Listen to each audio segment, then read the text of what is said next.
पुराने जमाने में कालीगढ़ नाम का एक विशाल और डरावना किला था जो घने जंगलों के बीच स्थित था। कहा जाता था कि वहां रक्तराज नामक एक क्रूर राजा का शासन था जो काले जादू और बलि देने में विश्वास करता था।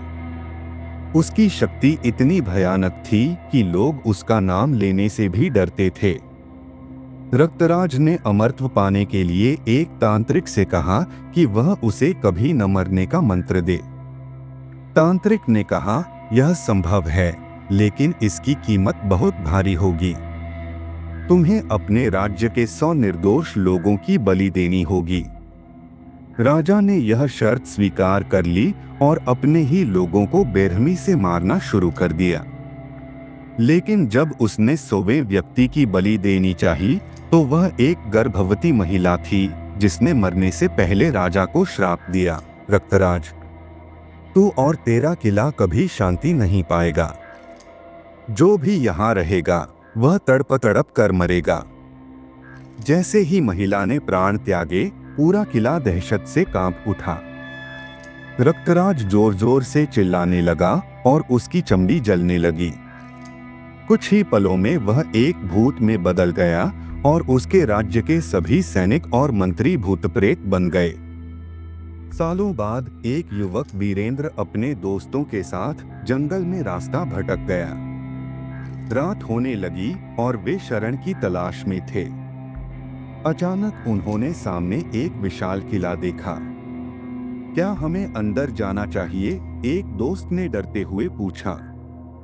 वीरेंद्र ने कहा, डरने की जरूरत नहीं, यह सिर्फ एक खंडहर है। वे सब अंदर चले गए। किला अंदर से और भी डरावना था। दीवारों पर खून के धब्बे थे, हवा में अजीब सी फुसफुसाहट गूंज रही थी। तभी अचानक एक दरवाजा अपने आप बंद हो गया और चारों दोस्त अलग अलग कमरों में बंट गए। वीरेंद्र को लगा कि कोई उसके पीछे चल रहा है। उसने मुड़कर देखा तो एक छायामान आकृति खड़ी थी, जलती लाल आंखें, लंबे नुकीले दांत और हाथों में जंजीरें। तुम्हें यहाँ नहीं आना चाहिए था, एक गूंजती हुई आवाज आई। वीरेंद्र चिल्लाया, लेकिन उसकी आवाज बाहर नहीं गई। उसके दोस्तों की भी चीखें गूंज रही थीं, लेकिन वह उन्हें देख नहीं पा रहा था। अचानक छाया ने हवा में हाथ उठाया और वीरेंद्र को जमीन से ऊपर उठा दिया।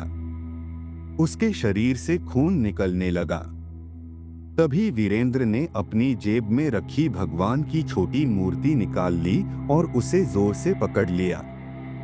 अचानक एक चमकीली रोशनी चारों ओर फैल गई और भूत चीखने लगा, नहीं, यह नहीं हो सकता। रोशनी के साथ ही किले की दीवारें हिलने लगीं और जमीन फट गई। वीरेंद्र और उसके दोस्त किसी तरह भागकर बाहर निकले। जैसे ही वे किले से निकले, पूरा किला धराशायी हो गया। अगर ये कहानी आप लोगों को अच्छी लगी हो तो लाइक, शेयर, कमेंट जरूर करें। आज के लिए धन्यवाद।